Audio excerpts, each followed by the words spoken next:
Sa ating unang balita, dalawang magsasaka ang naaresto sa ikinasang joint buy-bust operation ng Philippine National Police at Philippine Drug Enforcement Agency matapos masamsam ang tinatayang 2.6 milyong halaga ng pinatuyong dahon ng marijuana.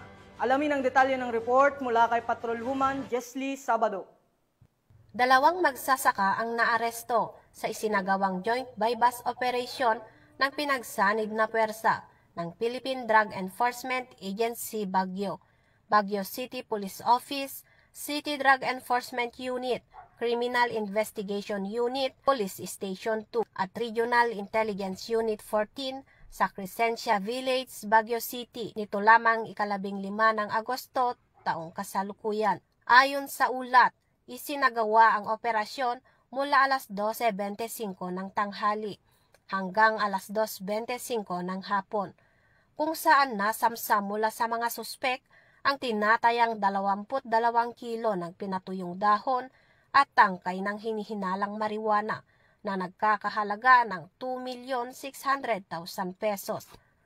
Bukod sa ilegal na droga, nakumpiska rin ang iba't ibang kagamitan, kabilang ang buy-bust money, bodle money, mga sako, cellular phone ng mga suspek at kanilang mga identification card.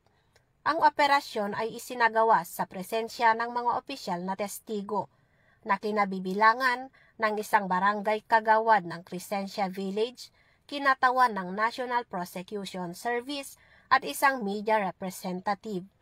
Matapos ang operasyon, dinala ang mga naarestong suspek at nakumpiskang ebidensya sa tanggapan ng PIDEA Baguio para sa karampatang dokumentasyon at pagsasampa ng kaso sa paglabag sa Republic Act 9165 o Comprehensive Dangerous Drugs Act of 2002.